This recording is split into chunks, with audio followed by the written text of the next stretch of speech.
This morning's session is on, the title you saw in the book is a little bit misleading because it talks about rapid impact assessment or something like that.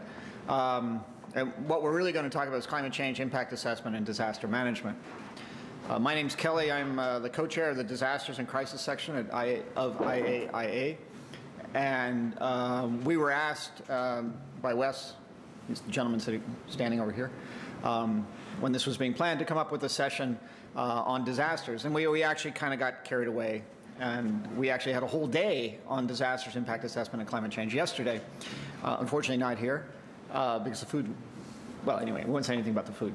We had a great time yesterday. And so what I'm going to do is give you a little background on the session and give you a little report out on what we came to yesterday in some general terms. And I have two colleagues, John Rendell from WWF and Erica Casseri from USAID, who are actually going to give you more presentations on their perspectives. And by the way, AID and WWF sponsored the meeting yesterday, so they actually had taken a great, significant role in organizing and shaping the results. And then, if everything goes all right, we'll have a little chance for talking among ourselves about some of these issues, because we're also very interested in getting feedback on how we can direct our interests from the disaster management side, which is where I come from, into improving impact assessment and climate change monitoring and reduction of the impacts. So the origins, as I said, we had a day-long meeting organized by WWF and USAID yesterday. I was going to say, they don't have windows here either, but we do have actually windows here. Can't really see out.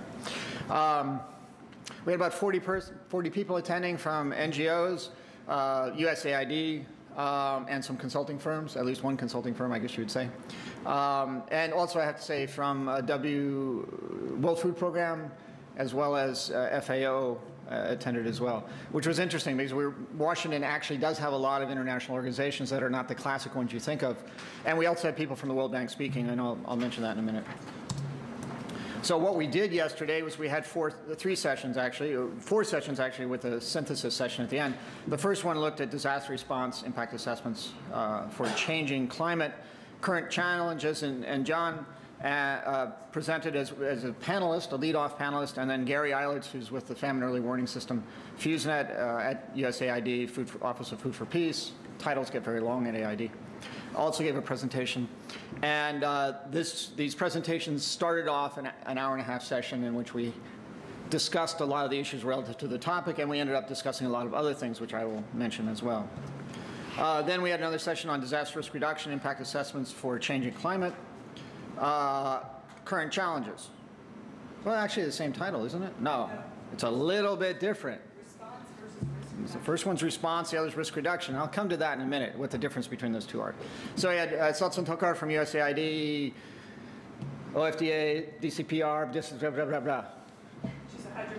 She's a hydrometeorologist. And so she actually talked about some of the issues of disaster trends that we're seeing. I'll come to a point that she made in a minute. And Nils Holm Nielsen from the World Bank, and he's in the Sustainable Development Unit. And he talked about some of the challenges that the bank has and some of the activities that they have right now in terms of looking at sustainable development, climate change, and some of the impacts. And we had a third session on looking over the horizon, linking disaster response, risk reduction, and impact assessment.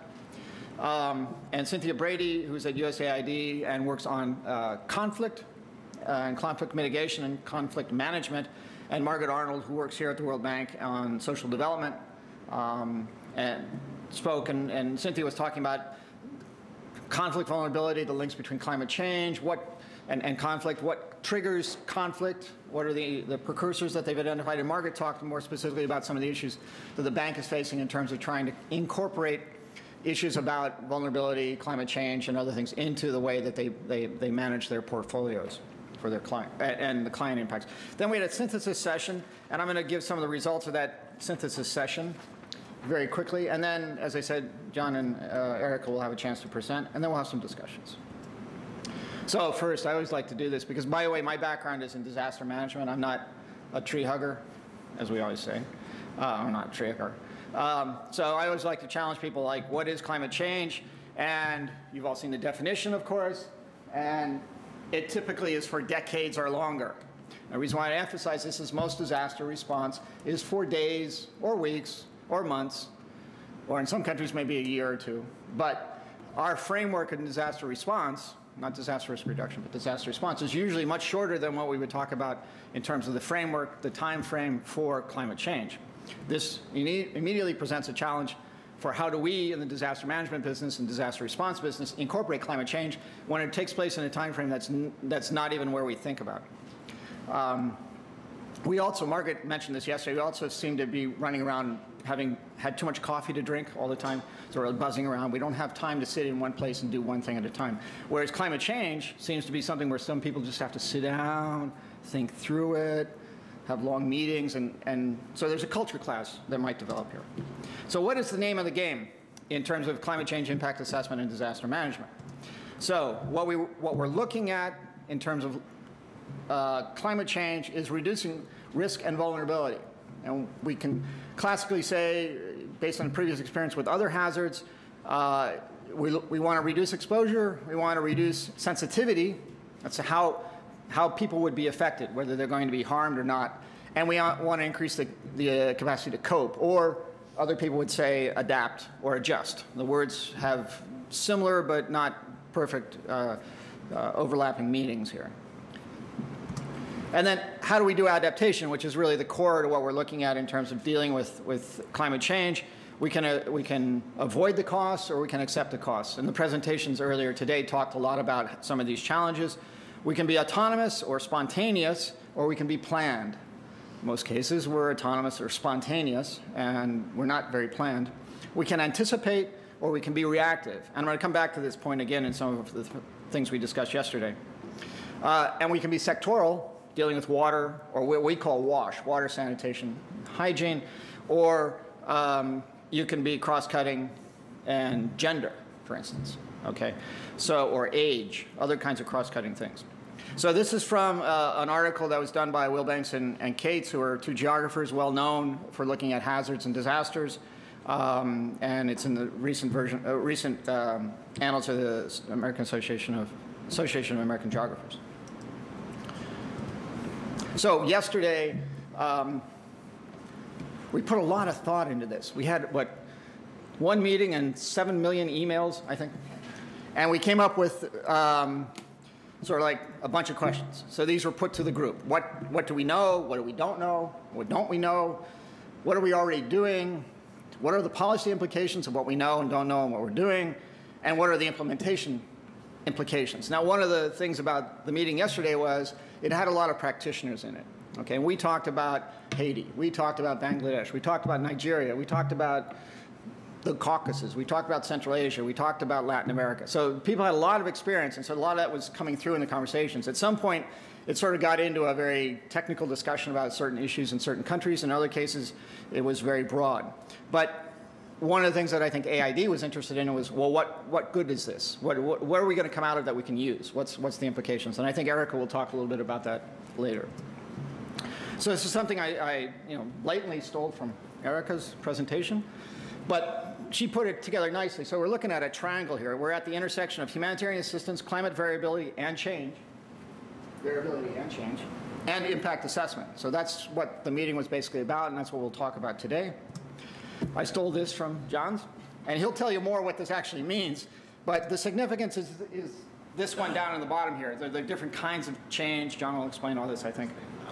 Oh, you're not going to explain it? I mean, I will, but that wasn't in my presentation. Okay, well, anyway, let me explain it just quickly for him. So you have changes in mean. They go slow. And you have changes in variability. So it's like everything changes at the same time, basically. But what concerns us from the disaster management side and disaster risk reduction are these step changes, the one down at the bottom there, when things all of a sudden dramatically change, okay, over a short period of time. Those are what causes the disaster. But what we're talking about here are really catastrophic changes rather than the hurricanes that you see or the flooding that you see in Pakistan. Pakistan was a normal weather event, okay? These are step changes that can happen in 2 or 3 years, the really cataclysmic kinds of things, and that's what the disaster management community is not capable of dealing with. And that's really what, from my perspective, poses the big threat to, the big threat from climate change.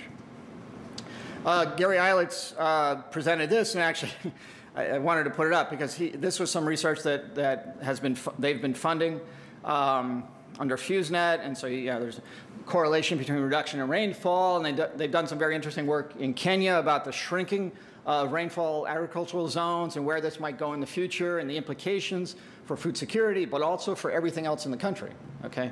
And so this is really useful kinds of things, but anthropogenic, caused by humans, who cares? Whatever. It's happening. We have to deal with it, okay? So if you want to argue, well, humans should stop driving cars and flying in airplanes, that's fine, but the fact is today we're going to have to deal with these problems. In the near future we have to deal with the problems. And we're all aware that the lag time between the carbon input and the carbon outtake is such that this is the scenario for the next decades, okay? These changes are going to be happening whatever we do today. We have to be able to adjust and adapt to them now. Okay, so outcomes. Now I'm starting out with sort of the downside of the outcomes. And some of you already know this because you're probably well aware of these things, but let me cover them. Okay, climate change is a developmental issue. It's not a disaster management issue. The cowgirls, you all heard of the cowboys? They used to make fun of us cowboys going out to right off to the disaster. Now it's at least half of the people going are cowgirls, okay? So gender balance here. Cowgirls cannot solve the climate problems. We are not going to solve climate change issues with disaster relief. Giving out a piece of plastic will not solve the fact that it rains more in a location. Disaster risk reduction, which is the other half of the disaster. You have disaster response and risk reduction, which where we come in and try to reduce risks, is not a substitute for sustainable development. You can't go on and keep causing trouble and expect disaster risk reduction to keep solving your problems. And some of the presentations earlier today, I think, spoke well to that challenge. Climate change is not a sector, okay? It covers everything. Now, one could say, well, the environment's not a sector either, but we have cross-cutting, et cetera, and I think that's a point that we need to discuss a little bit more, is that how do we deal with climate change where it's broken up in a lot of different places and a lot of different impacts, inputs, and areas of interventions. One point that came across, was interesting, was we need to avoid the hammer, And in AID, they have the hammer of Reg 216. You have to do this because it's the rules, it's the regulations, Congress said, et cetera, et cetera. What we need to do is demonstrate positive impacts from doing things like impact assessment that focuses on climate change, disaster risk reduction that focuses on climate change. We have to demonstrate that it is actually cost-wise, efficiency-wise, publicity-wise, everything, it's more positive to do that stuff rather than hitting people over the head with a hammer to say you have to do it. Because if you hit them over the head with a hammer, they'll either go away because they don't like getting hit, or they'll start ignoring you because their head's gotten so thick that it doesn't make any difference anymore. However, we have had a hard time justifying the cost to benefit of disaster risk reduction and adaptation to climate change as a component of disaster risk reduction. And we were talking a little bit about this yesterday. There's some figures being thrown around, but as somebody said, it's like everybody knows it's good, but when we come to the money issue and cutting out a certain amount of one budget to put into climate risk reduction in another place, that's really going to be the challenge. So we have to demonstrate that. So we're not there yet. We have to recognize that there are organization level and country level weaknesses and strengths, okay? But certain organizations have propensities to do certain kinds of things in certain kinds of ways, and certain countries have weaknesses and strengths in terms of dealing with things. And we have to recognize that if you come in with the wrong approach in the wrong place, it's not going to work, even if you have the right ideas.